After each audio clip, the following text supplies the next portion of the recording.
Vítajte na mojom kanále, ja som zas MH Glitchbear, budeme skakať Minecraftový parkour a dnes si povieme aj something about niečo, prečo tak moc veľa žiakov rado matematiku. Ďalšie keď za videjko ešte. No. Tak. Ja som akože strašne dobrý, no. Som to ale dobré. Toto videjko je točené na serveri Dark Up, takže keď chceš skúsiť tento parkour, teraz tu stredajú mapy. Dobre, že napíš mi do komentára, že či si ten jeden divný, nič zlom teraz ľudia, ale ten jeden jediný človek z triedy, čo miluje matematiku, alebo jak s vami.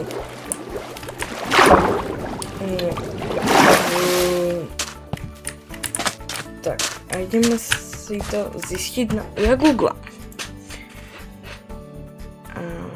By ste to videli tak. Koľko percent žiakov ZS nemá rado matematiku. To chcem vedieť. Naozaj. No dobre. A čo som ne? Dobre, to ne. Chcem...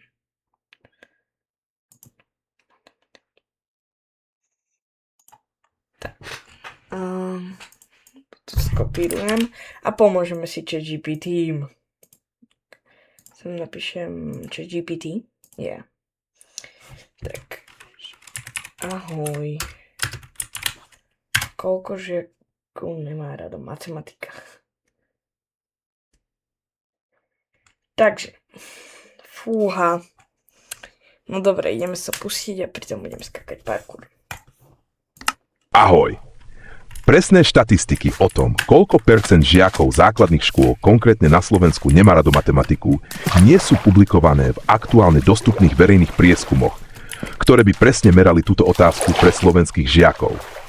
Tu sú však orientačné údaje z rôznych medzinárodných a iných prieskumov, ktoré dajú predstavu o tom, koľko detí všeobecne nemá rado matematiku. Medzinárodné prieskumy, napríklad OA výskumy PISA, ukazujú, že deti si matematiku v mladšom veku často užívajú menej ako iné predmety a podiel tých, ktorí ju nemajú radi, rastie s vekom. Na úrovni základnej školy, napríklad okolo 4. ročníka, to približne vyzerá takto. V priemere okolo 18% 15-ročných stredoškolákov považuje matematiku za menej obľúbenú, to znamená, že ju nemajú radi. A tento podiel sa zvyšuje v starších ročníkoch. Iný prieskum na vzorke študentov z rôznych krajín ukázal, že asi 24% žiakov celkovo uviedlo, že matematiku neznášajú alebo nemajú radi, 30% bolo voči nej nevšímavých, nezainteresovaných a stredečí 6% ju uviedlo ako predmet, ktorý majú radi alebo dokonca milujú. Niektoré survey typy výskumov, napríklad v Indii, dokonca hlásili vysoké percentá detí s obavami či strachom z matematiky. No tieto dáta nie sú reprezentatívne pre Slovensko a skôr ukazujú, že strach môže byť častý, ale nie úplne rovnaký, ako nepáči sa mi to. Zhrnutie orientačné. 20-25% žiakov z rôznych medzinárodných prieskumov udáva, že matematiku nemá rado. Ďalších 30% je k nej skôr nezaujatých alebo neutrálne naladených. Platí všeobecný trend. Čím sú žiaci starší, tým väčšia časť z nich má negatívnejší postoj k matematike, najmä v puberte a na strednej škole.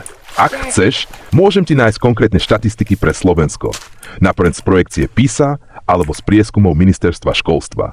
Stačí napísať. To už nepotrebujem. No, teraz sme tu mali prehovor od ChatGPTho. No, čož, ako... Napíšte mi do komentárov, máte radi matematiku, nemáte radi matematiku. Dobre, druhý Pekne. Nice. No, napríklad ja osobne matematiku moc nemusím, lebo sú tam také veci, čo moc nepotrebuješ. Na nejakých predmetoch sa aspoň učíš niečo podstatné. Že matematika. No, nemám taký cit. No tak, že občas sú tam dobré veci v takom prvom, druhom ročníku, keď ešte sa učíš spočítavať základy. Je to dobré, jo? Veľa vecí tam je dobrých. Na začiatku počítaš len basic príklady, však pohoda. A potom už tam asi vydáva sa k tomu. Čím vyšší ročník, podľa mňa tie učiteľky idú tak, že čím vyšší ročník, tým... Dobre, tak povieme si tak. Tak chceme dať tým učiteľom nejaký ľahký niečo ľahké na tú matematiku, však, lebo už je to tak dosť zle. Dáme toto ChatGPT. Prosím ťa, daj mi to najťažšie, čo môže byť. OK, tu máš. Ja mám taký niekedy pocit, že tu matematiku by sme ani v podstate mať nemuseli. No, naozaj podľa mňa, za mňa, hej. Lebo strašne veľa percent, jak už Čižbyť povedal, tak nemá rado matematiku. Jo. A není to jako... No, niečo o tom asi svedčí, že matematika nebude taký predmet, na ktorý by si strašne chodil. Jo, to není predmet.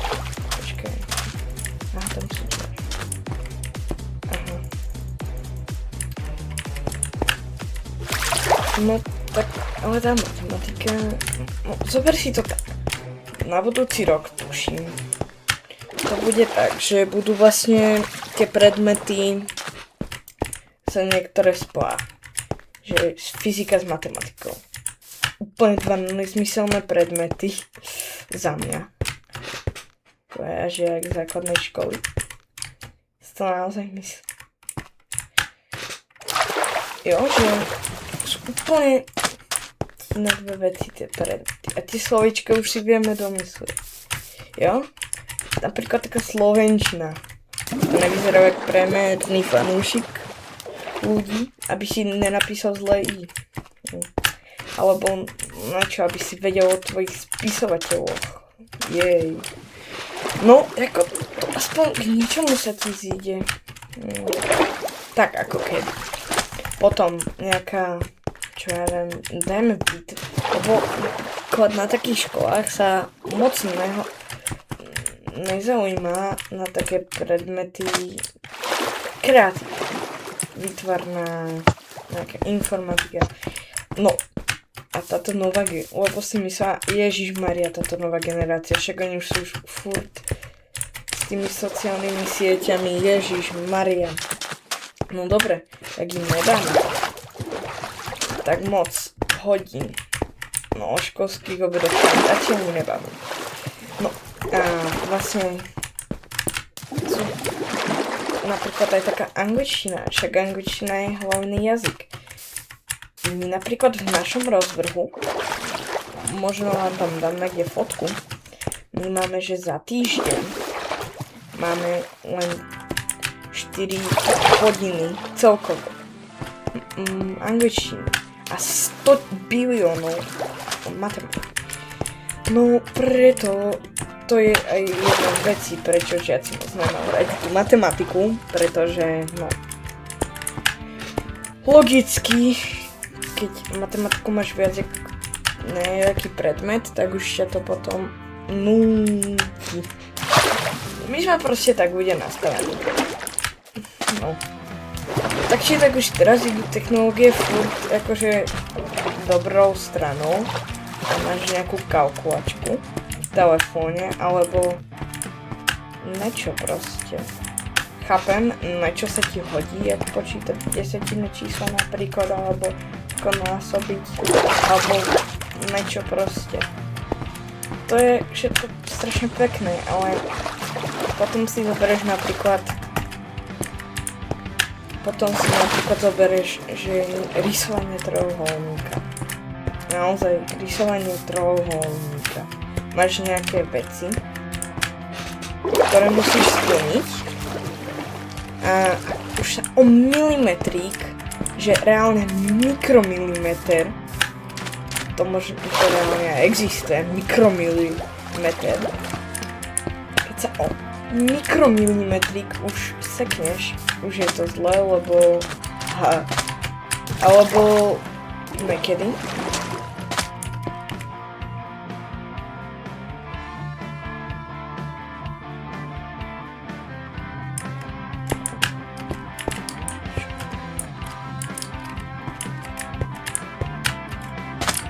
No, že o to ide. Alebo, neviem, čo sa počíta vo vyšších ročníkoch. Zas niekde, zas počítaš, možno aj zídu. Ale niekedy mám taký pocit, že tí učiteľia, čo tie predmety učia, buď pochádzajú akože z toho najhlbšieho pekla pre žiakov. Dobre, dáme, alebo tí ministeri, neviem, čo robili, ale že to musí tak byť, toľko matematiky, nudnej matematiky, prečo máte typek taký odpornícky. Počkaj, no to má hlavu, no to skočíš. No.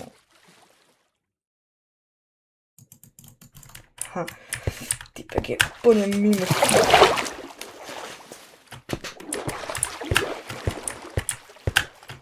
Prečo tieto levely robia všetci také ťažké?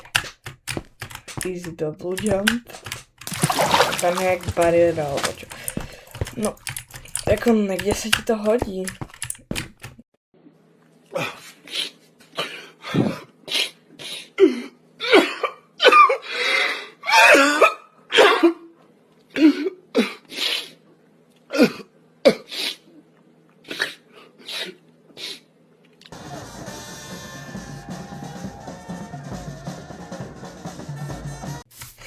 Unbelievable.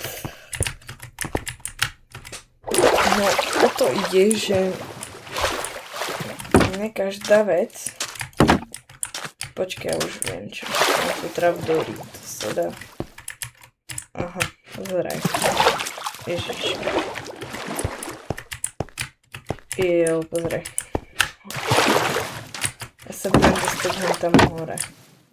A už je to možné. No, to by som sa musel troška posnažiť, že? Hop, no, perfektne. Tak.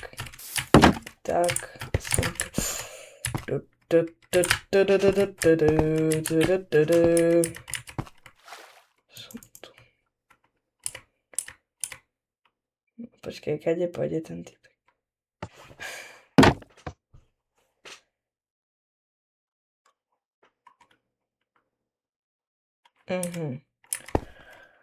Ako vidím.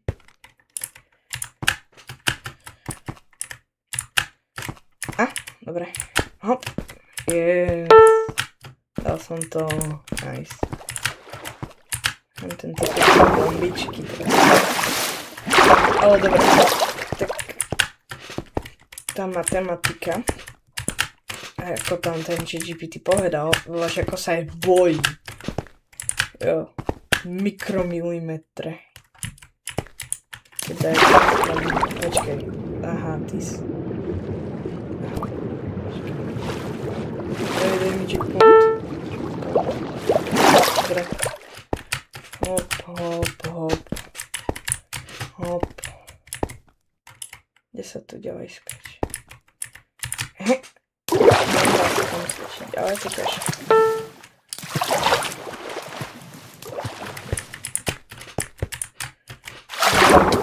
To je na že... Jak by som to nazval? Ako pre mňa, ako pre žiaka základnej školy. Nechodím na vysokú školu. Aspoň tak dúfam, že tak ani nezniem. By som chodil na... Neviem, počkej, čo? Počkej.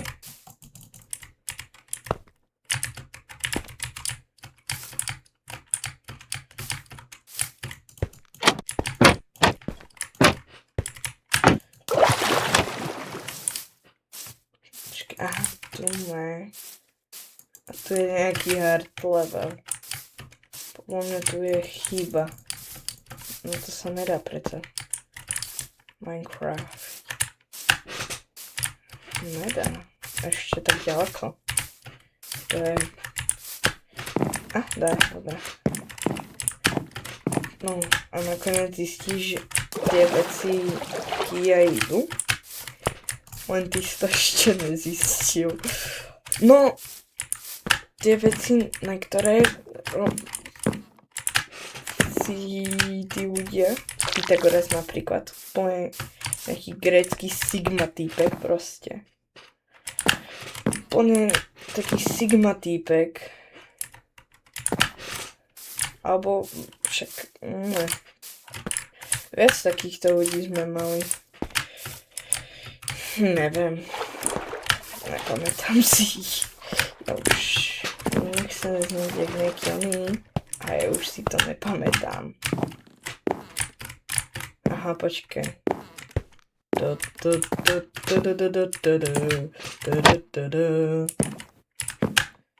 Počkej. Aha. Tak, co vyšlo?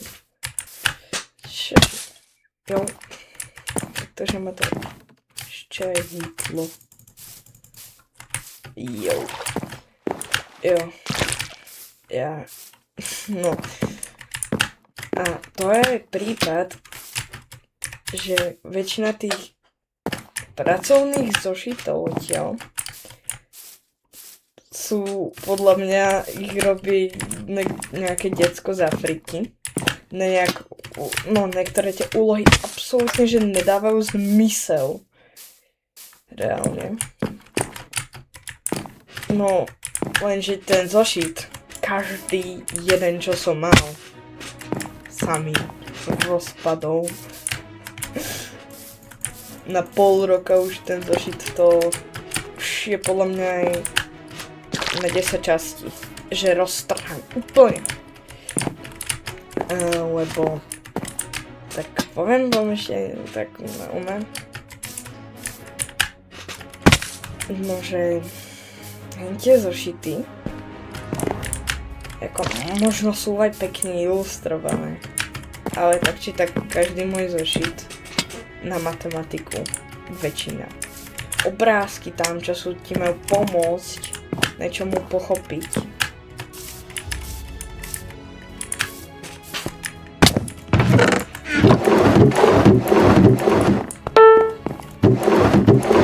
A dobre, to bude takhle. No...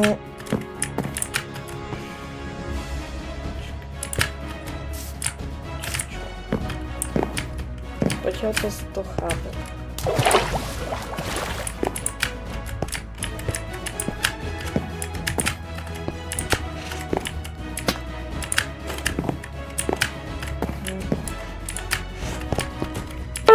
To je pekný level toto.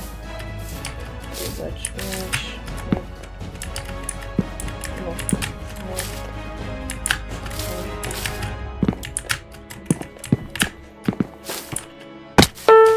To čo je za level? To ten parkour mi ide oveľa lepšie než mňa. Aha, počkaj, ja som sa vrátil. No, a to je na tom ten problém, že tá matematika je taká, že to ani tak nenaväzuje, jak iné predmety. Napríklad na slovenčine. V nejakom ročníku sa naučíš vybrané slova. Sa naučíš ich.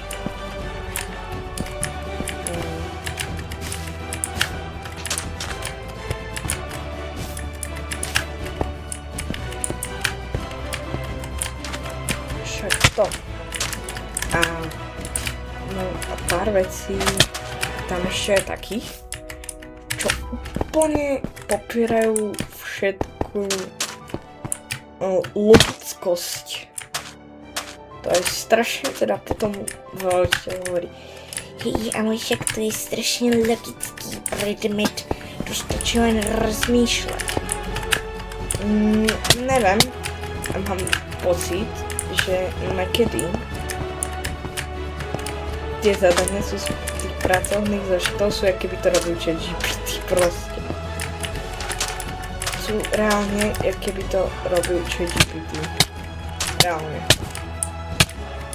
Ale že reálne sú niekedy tak, ako keby to nejaký Maďar písal a potom to prekladali cez translator, alebo ja neviem. Neviem, čo robili pri tom.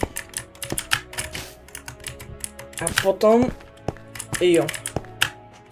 Vždycky sú tam nejaké trapné ilustračné obrázky. Čo ti to má, neviem, ti pomôcť vysvetliť, alebo ja neviem čo, ale...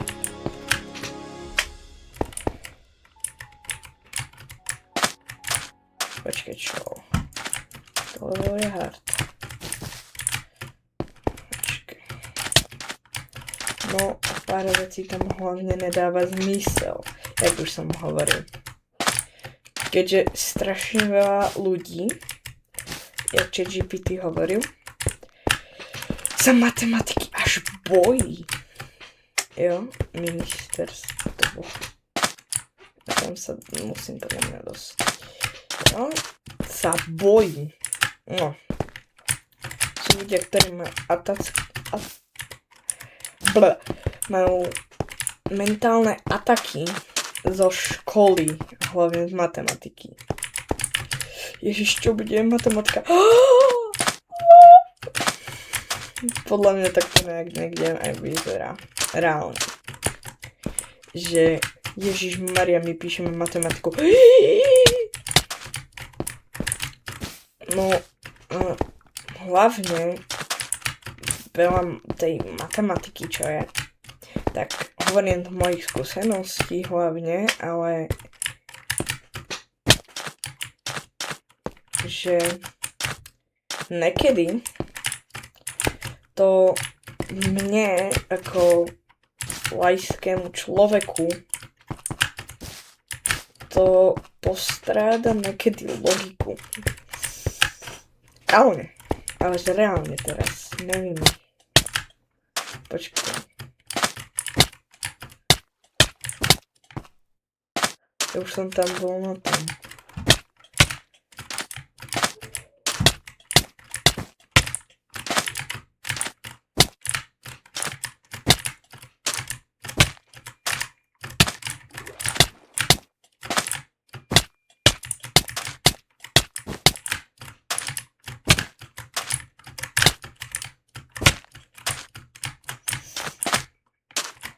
No a to je na tom také, že vôbec tie...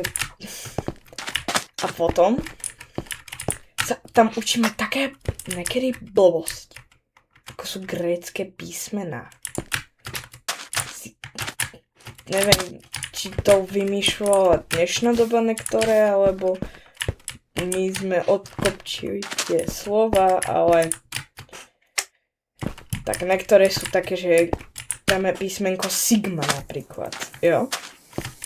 Sigma písmenko. To naučím kvaka. Zdravím ťa kvak. Ak toto videjko sleduješ, asi nie, ale ak áno, tak to budem dobre. Teda čo? No dobre. ak sa ti takýto podobný štýl videí tak moc páči, ak sa ti tento štýl páči videí, daj like, odber a čauko.